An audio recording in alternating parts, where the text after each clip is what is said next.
Screenshot ले लेंगे। एनाउ idioms and phrases, fine. ध्यान दीजिएगा, इडियम्स और फ्रेजेस यानी कि जो मुहावरे होते हैं, इंग्लिश में इसकी ज्यादा वेटेज होती है। इंग्लिश, स्पोकन इंग्लिश की बात करें या रिटन इंग्लिश की बात करें, इसका एक अपनी इंपॉर्टेंस होती है। और हर चीज के ऊपर कोई ना कोई इडियम है, हर चीज पर। हवा के ऊपर भी इडियम है, एयर इंग्लिश में कहते हैं एयर, उसके ऊपर है, स्काई के ऊपर, लैंड के ऊपर, और एनिमल्स के ऊपर भी इडियम्स होते हैं। तो आज हम क्या ले रहे हैं, कौन सा ज्यादातर इडियम आज हमें मिलने वाले हैं, ये देखिए जी, फेदर। फेदर होता है पंख, किसी भी पक्षी का जो पंख होता है उसे कहते हैं फेदर। तो इसके ऊपर जो इडियम्स हैं आज हम उन्हें ले रहे हैं, ज्यादा से ज्यादा ये होंगे, इसके अलावा और भी होंगे फेदर के अलावा। ध्यान दीजिएगा भाई, ध्यान दीजिएगा। सबसे पहले हम देखते हैं a feather in one's cap. Feather लगा हुआ है किसी की कैप पे। आपने देखा होगा अंग्रेजों में जो औरतें हैट या कैप डालती हैं उसके ऊपर एक फेदर लगा होता है, तो वो तो खैर फैशन होता है, बट इसका मीनिंग होता है जिस पर गर्व किया जा सके। An achievement of which one can be proud. जब भी किसी की सफलता में एक और सफलता ऐड होती रहती है तो हम कहते हैं he is adding feather. Okay, तो ये देखिए, doctor Kalam is a feather in our cap. मतलब हमारी कैप में डॉक्टर अब्दुल कलाम एक अचीवमेंट है, एक फेदर है हमारी लाइफ में, हमारे देश के लिए। ठीक है ना। तो यहां पर हम कह रहे हैं जी जी जी जी बिल्कुल सही कह रहे हैं जी। Screen is clear. Shalini, Chandan Kumari, Chandni Kumari sorry, is clear. थोड़ा और बड़ा कर देंगे। तो यहां देखिए, टू फेदर वंस नेस्ट। वैसे नेस्ट तो होता है घोंसला, घोंसले में एक और पंख लगाना। आपने देखा होगा पक्षी जो होते हैं यहां वहां से स्ट्रॉ इकट्ठे करते हैं, तिनका इकट्ठा करते हैं, और कभी कभी फेदर भी इकट्ठा कर देते हैं, और उसका मीनिंग हो जाता है अवसर से लाभ उठाना। कैसे, बहुत सारे पंख बिखरे पड़े हैं तो पंछी क्या करते हैं, उनमें से एक और उठा के अपने उसमें लगा देते हैं। इससे क्या होगा, सर्दी से बचाव भी हो जाएगा, थोड़ी उसकी लेयर भी मोटी होती है, तो इसलिए थोड़ा घोंसला अच्छा बन जाता है। टू फेदर वंस नेस्ट, अवसर से लाभ उठाना। To take advantage of the opportunities to enrich oneself. Sentence पढ़िए, a shrewd man always tries to feather his nest। जो चालाक इंसान होता है हमेशा ट्राई करता है अपने अवसर से, किसी भी अवसर से फायदा उठाने का। और एक और, to show the white feather, डर दिखाना, व्हाइट फेदर दिखाना। कोई स्टोरी रही होगी शायद अंग्रेजों में जिसमें कहते हैं जी वो व्हाइट कलर का फेदर मुझे दिखा रहा है, यानी कि डरा रहा है। ये तीन आपने पढ़े, तीनों में फेदर हैं, तीनों को अच्छी तरह देख लीजिए। मैं भी आपसे कुछ प्रश्न पूछूंगा बातों बातों के अंदर ही, and you have to answer. But इसके अलावा एक 10 नंबर का टेस्ट जिनमें इनके अतिरिक्त इडियम्स में आपसे लूंगा, उनकी भी बात होगी। ठीक है, अगर आप पहले हमारी क्लास करते हैं तो आपको पता है कि हम कैसे कराते हैं। चलिए जी, चलिए बढ़ते हैं आगे। ये देखो, टू रफल समबडीज फेदर, किसी को नाराज करना। रफल का मीनिंग होता है, वैसे तहस नहस करना भी होता है, परेशान करना भी होता है, तंग करना भी होता है। रफल ऐसे कर रहे हैं किसी के फेदर के, एक पक्षी लिया आपने, कबूतर लिया या तोता लिया, गंगाराम, और आप उसके बालों को ना ऐसे ऐसे कर रहे हैं, उसके फेदर को ऐसे ऐसे कर रहे हैं। क्या कर रहे हैं, शफल कर रहे हैं और रफल कर रहे हैं। इट मींस आप उसे नाराज कर रहे हैं। सेंटेंस देखिए, China's army ruffles India's feathers by intruding. Intruding का मीनिंग होता है अंदर घुसपैठ करना। फाइन, तो चाइना की जो आर्मी है हमेशा इंडिया के फेदर को रफल करती रहती है बाय इंट्रूडिंग, घुसपैठ के द्वारा। और to smooth somebody's ruffled feathers, भाई चाइना ने क्या किया, उस पक्षी के पंख बिल्कुल बिखेर दिए और बिल्कुल रफल कर दिए। बट हमने उठाया इंडियंस ने और उसे क्या किया, स्मूथ समबडीज रफल्ड फेदर्स, हमने उसे स्मूथ किया, यानी कि किसी के गुस्से को कम करना। ये दोनों एक दूसरे के ऑपोजिट हैं। 4 और 5 देखिए जी, 4 और 5 एकदम एक दूसरे के उल्टे हैं, एकदम। एक क्वेश्चन है मेरा आपसे, बड़ा सिंपल सा क्वेश्चन है। 24 दिसंबर को मैंने आपकी एक क्लास ली थी शाम को 4 बजे, याद है? याद है? और उसमें मैंने एक ईडियम कराया था, वो था to show the white feather. कुछ याद आ रहा है क्या मीनिंग होता है उसका? To show the white feather. जी मैं आज की बात कर रहा हूं, 24 दिसंबर आज है। To show the white feather का मीनिंग कौन बताएगा बच्चों? बताइए बताइए जी।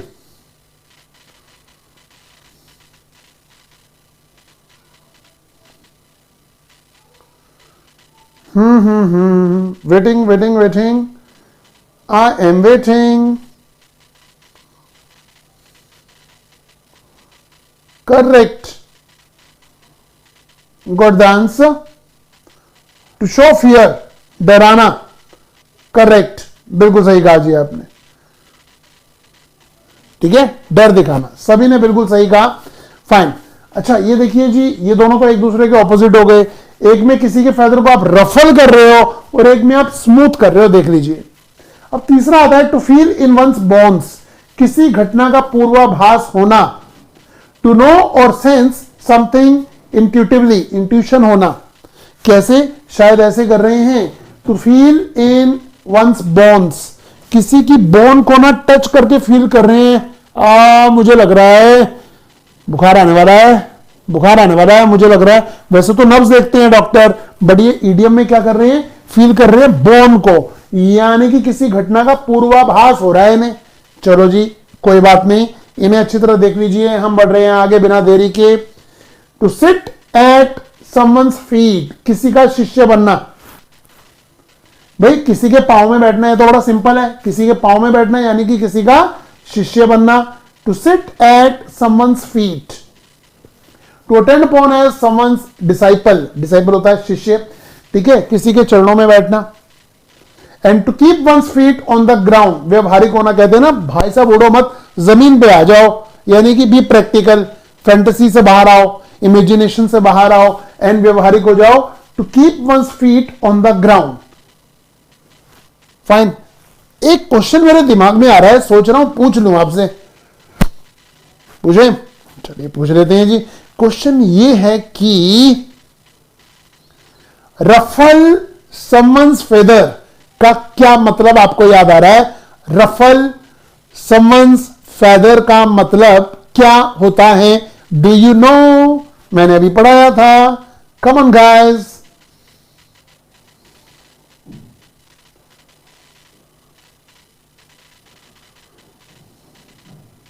बताइए जी, बताइए क्या है वो?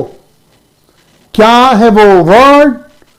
क्या है वो मीनिंग उसका? Exactly, annoy somebody. बिल्कुल सही कह रहे हैं सभी, बिल्कुल सही कह रहे हैं। नाराज करना, किसी को इरिटेट करना, किसी को गुस्सा दिखाना, किसी को एनॉय करना, सभी का आंसर है बिल्कुल सही, करेक्ट, अनडाउटेडली। अच्छा इसका ऑपोजिट होता है to smooth someone's feather. To smooth, उसका मीनिंग आप जानते हैं, शांत करना। तो एक और देखिए जी, 9 नंबर को देखिए। To sit on the fence, भेद ना करना। टू अवॉइड टेकिंग साइड्स, यानी कि no discrimination, stop discriminating. To sit on the fence, fence क्या होता है जी? फेंस क्या होता है? बिल्कुल किनारा, किनारे पे बैठे हैं और खड़े होकर कह रहे हैं भाइयों मैं तुम्हारे साथ भी हूं, भाइयों मैं तुम्हारे साथ भी हूं, यानी कि कोई भेद नहीं कर रहे हैं, कोई भेद नहीं कर रहे हैं। अब मैं आता हूं अगले 3 पर, इन्हें अच्छी तरह देख लीजिए। एंड ये देख लीजिए कितना सिंपल है, ये तो आप पढ़ के ही बता सकते हैं। To slip through one's fingers, जैसे मेरे फिंगर पे कोई चीज आई थी और वो एकदम फिसल गई, यानी कि मौका निकल जाने देना, मौका निकल जाने देना। To slip through one's fingers and, ये सेंटेंस पढ़ लेते हैं। To elude one's end as an opportunity not taken, she let the chance of her marrying him slip through her fingers. Salman Khan चाहता था कि वो कैटरीना से शादी करे, बट बाद में उसने बहुत भाव खाए। कैटरीना ने कहा good bye Sallu, I am going with him. उनकी शादी हो गई विकी कौशल से, और सलमान खान को रात को सपना आ रहा है मेरे हाथ से वो अपॉर्चुनिटी निकल गई रहे, मेरी शादी हो सकती थी, मैं काहे को इतना भाव खा रहा था, जेल में ही मुझसे मिलने आई थी। So this is to slip through one's fingers, finger से ही निकल जाना, ओके, फिंगर से ही निकल जाना अपॉर्चुनिटी। अच्छा यहां एक चीज और बताऊंगा, to put the finger on, to put the finger on, finger रखना, अपराधियों के बारे में अधिकारियों को सूचित करना। जैसे वेश बदल के पहुंच गए, हमारे पुलिस ऑफिसर्स आसपास खड़े हुए हैं और हमें कह रहे हैं क्लब में जाकर बता दो कौन कौन अपराधी हैं जिन्हें तुम जानते हो। हम यूं इशारा करते हैं, वो रहा, वो रहा, वो रहा, ये सब, ये जो ऑनलाइन मुझसे जुड़े हुए हैं ये सब अपराधी हैं, ये सब अपराधी हैं, ये अंग्रेजी सीख रहे हैं है ना। ये क्या कर रहे हैं हम? To put the finger on, यानी कि अपराधियों के बारे में अधिकारियों को जानकारी देना। ठीक है जी। अच्छा, एक क्वेश्चन मेरे दिमाग में आ रहा है, सोच रहा हूं पूछूं या ना पूछूं। एक क्वेश्चन मेरे दिमाग में आया है जो अभी मैंने थोड़ी देर आपको पढ़ाया था, थोड़ी देर पहले। To keep one's feet on the ground, कुछ याद आ रहा है? To keep one's feet on the ground का हिंदी या इंग्लिश मीनिंग बताइए क्या हो सकता है? Come on.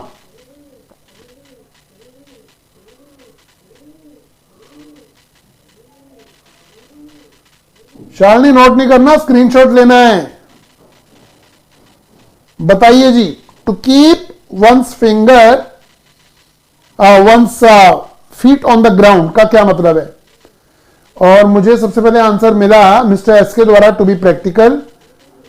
You are late Rajnandini, you are late. कोई जुर्म नहीं है, मैं मजाक कर रहा था। ये देखिए, ओ ग्रेट, सभी ने कहा जी, सभी ने कहा, बिल्कुल सही। व्यवहारिक होना, व्यवहारिक होना, टू बी प्रैक्टिकल, करेक्ट, बिल्कुल सही है, बिल्कुल सही है। अच्छा, ये देखिए एक और है, to cut a bold figure, अच्छा प्रभाव छोड़ना, मतलब एकदम बोल्ड होना, एकदम बोल्ड होके सच सच बोल देना।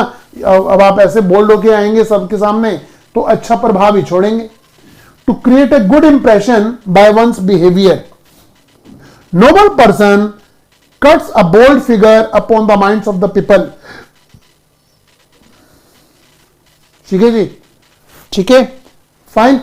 मैं आ रहा हूं आपके सीधा प्रश्नों पर, मैं आपके सीधा प्रश्नों पर आ रहा हूं। मैं आपको 10 क्वेश्चंस दिखाने वाला हूं गाइस, और आप उसे जल्दी जल्दी बताएंगे। आपकी नॉलेज, आपका एक्सपीरियंस और आपके तुक्के भी चल सकते हैं उसमें।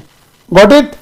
तुक्के भी चलेंगे, एक्सपीरियंस भी काउंट होगा, सब कुछ इसमें होगा। बस ये बताना है आपको कि अगर आपसे पूछा जाए, ये मैंने पढ़ाया नहीं है, ये तो मैं वैसे ही कर रहा हूं, गेस करो।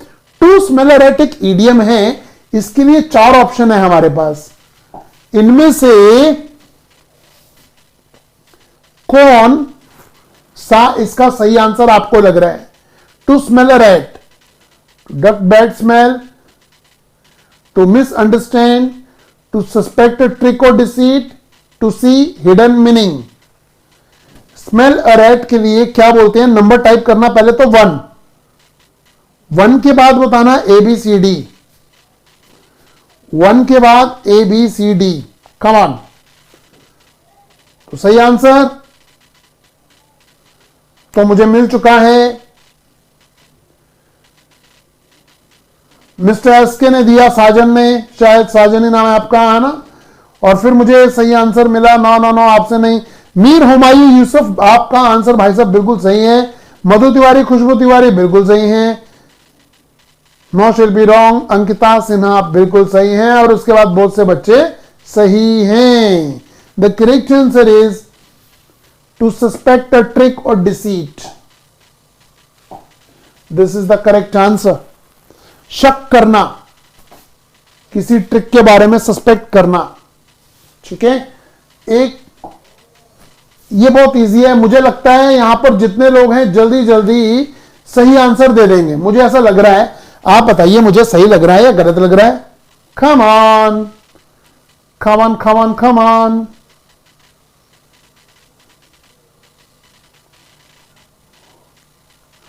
आंसर मिला, मिला, मिला।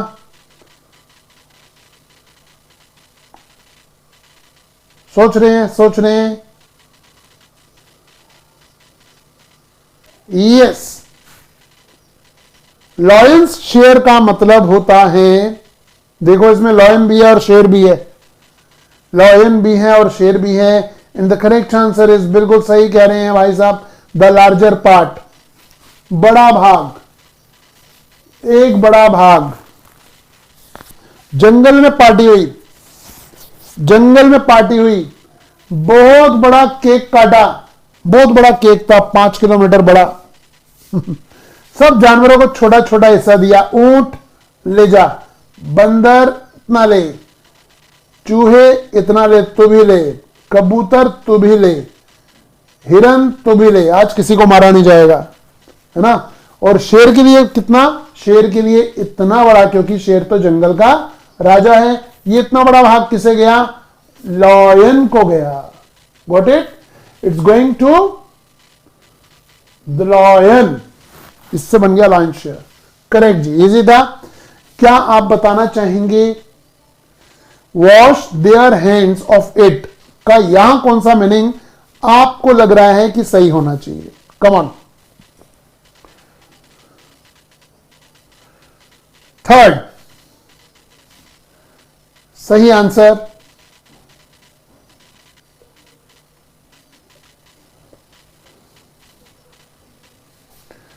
हमें दिलाएगा confidence.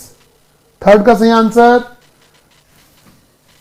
Wash their hands off it. Once the case reached the court, the police washed their hands of it. बहुत इजी, पढ़ते ही समझ आ रहा है। एसके कह रहे हैं सी, शिल्पी कह रही है ए, किसकी माने?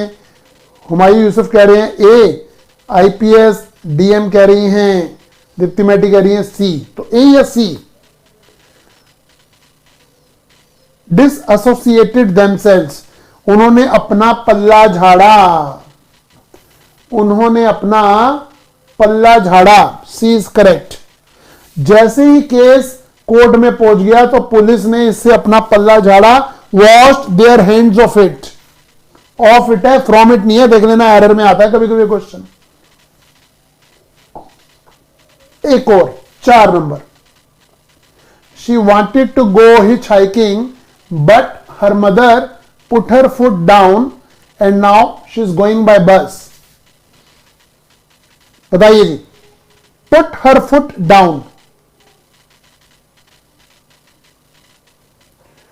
क्या बोलते हैं गाइस?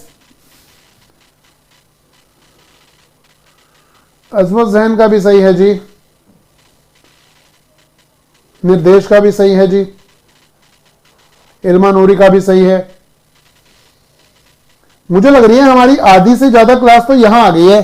जो रात को मैं 9 बजे क्लास लेता हूं ग्रामर की, मैक्सिमम बच्चे यहां आ गए हैं। क्यों? Yes,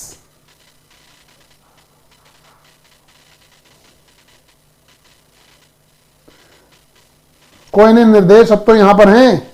and the correct answer is ding ding ding ding ding ding ding ding. No no no no no no, सही नहीं है, सही नहीं है, सही नहीं है। 4th का सही answer mister, no no no no no, ज्यादातर बच्चों ने गलत दिया है। ज्यादातर बच्चे गलत दे रहे हैं।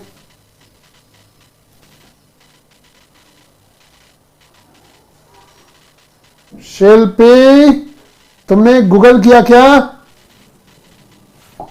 टुक अ फर्म स्टैंड, डिस्प्लेजर नहीं दिखाया, took a firm stand. Shilpi, you are right. ये क्वेश्चन आपसे मैं थोड़ी देर में फिर पूछूंगा। एहतशीम अहमद पहुंच चुके हैं यहां।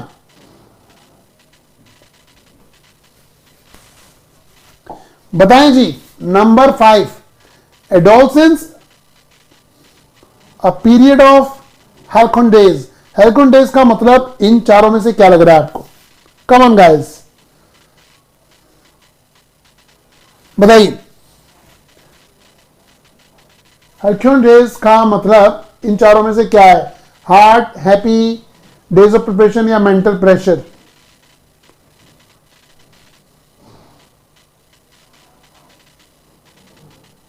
Dipta Shri Maity, welcome welcome, very good very good. 8th class में आप नहीं जा रहा कहीं, राजनंदिनी नहीं जा रहे, यहां देखिए ना अभी आंसर करिए। The correct answer is happy days. अगर मैं साउथ इंडियन टीचर होता तो मैं कैसे पढ़ाता आपको? अगर मैं साउथ इंडियन टीचर होता तो मैं आपको कैसे पढ़ाता? मैं आपको यह बोलता, this is the correct answer. Your happy days halcyon days होता। This is the correct answer, you are right here. And if I am going to ask you question number 6, my sincere advice to my maid servant fell on stony ground। मैंने बहुत ही sincere advice दी थी अपनी maid servant को, परंतु yes fell on stony ground का क्या मतलब है यहां इन चारों में से? इन चारों में से क्या मतलब है? कम ऑन गाइस, तुमको आंसर देने का। ये question number 6 and A B C D में से you have to find the right choice.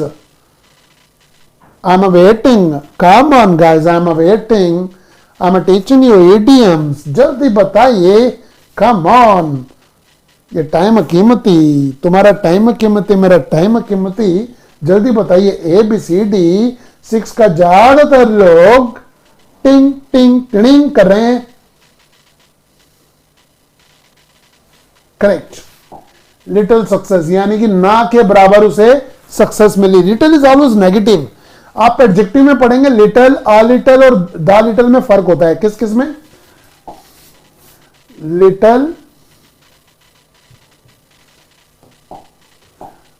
Uh little,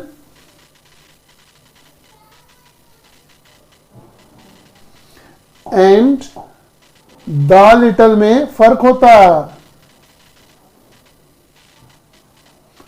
तो लिटिल इज ऑलवेज नेगेटिव। वैसे मैं एडजेक्टिव में पढ़ाऊंगा आपको, ठीक है, और जो 9 बजे वाले बैच वाले हैं वो तो जानते ही हैं, उनका एडजेक्टिव आएगा, उन्हें पढ़ाएंगे हम। But here again I am telling you, हमारे 3 बैचेस एनी टाइम लर्निंग पे बहुत मजेदार चल रहे हैं। You can join those batches. समय यही है कि आप अपने समय का पूरा पूरा सदुपयोग करें। ओके, और ये रहा क्वेश्चन नंबर 7, टोटल है 10। Come on, he has all his ducks in a row, he is complacent. बताइए जी।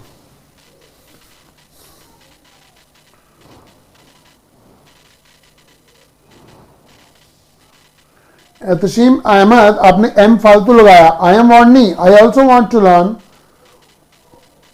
South Indian style. नहीं, आप अंग्रेजी सीखने का स्टाइल करो।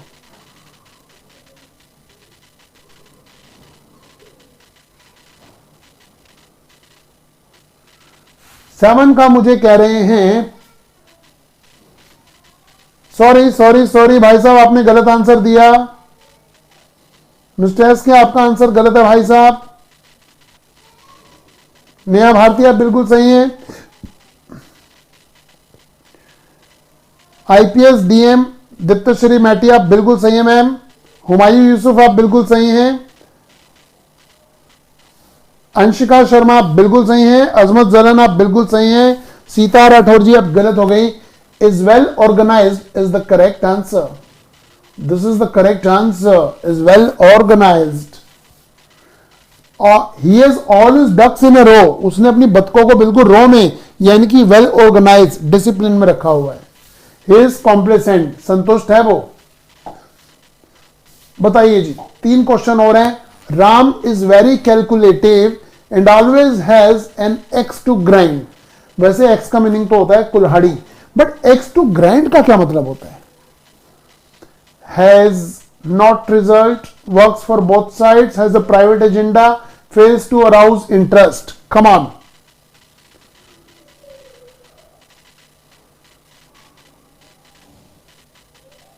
अच्छा, ठीक है।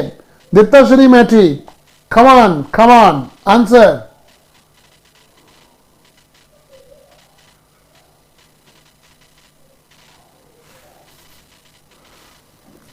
इसका मीनिंग होता है सेल्फिश होना।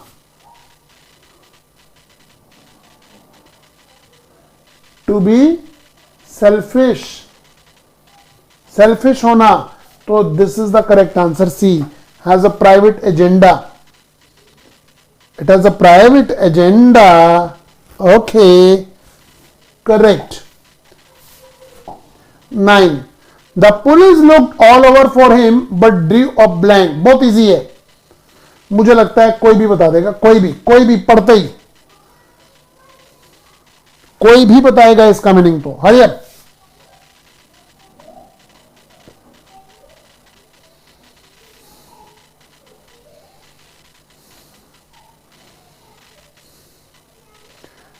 यहां पर हमारा एक फॉर्म है, देखिए एक फॉर्म है, लिखा है क्लिक फॉर्म, एडमिशन फॉर्म है। अगर आप इंग्लिश में इंटरेस्टेड हैं, इस फॉर्म को फिल करिएगा, आपको हमारे रिप्रेजेंटेटिव्स कॉल्स करेंगे, टेलीकॉलर, और आपकी प्रॉब्लम को सॉल्व भी करेंगे। अगर कोई क्वेरी होगी वो भी सॉल्व करेंगे। जी शिल्पी शिवानी जी, टेंसेस हुए हैं। Did not find him, Drew a blank, correct, this is the right answer. 10th and last.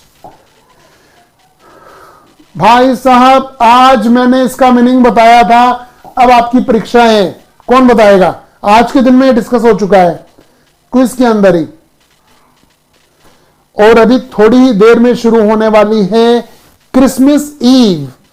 24 दिसंबर शाम को जो होती है उसे क्रिसमस ईव कहते हैं, क्रिसमस की पूर्व संध्या। क्रिसमस कभी भी 25 दिसंबर को नहीं मनाई जाती, 24 रात को मनाई जाती है। जैसे न्यू ईयर होता है, हैप्पी न्यू ईयर करते हैं आप, वो 1 जनवरी को नहीं मनाया जाता, 31 रात को मनाया जाता है। इसे कहते हैं पूर्व संध्या, क्रिसमस ईव, इवनिंग नहीं ईव, क्रिसमस ईव। तो यहां पर the correct answer is was firm. याद आया? पहला क्वेश्चन यही था जिसमें आपने गलती की थी, पहला या दूसरा था, इसी में आप लोगों से गलती हुई थी, ज्यादातर लोगों ने गलती की थी। On the issue of marriage Sarita put her foot down, put her foot down, मैं तो शादी नहीं करूंगी, या करूंगी तो यही करूंगी। सो ये क्या किया? Put her foot down, was firm, दृढ़ निश्चयी थी। ओके, तो ये रहे आपके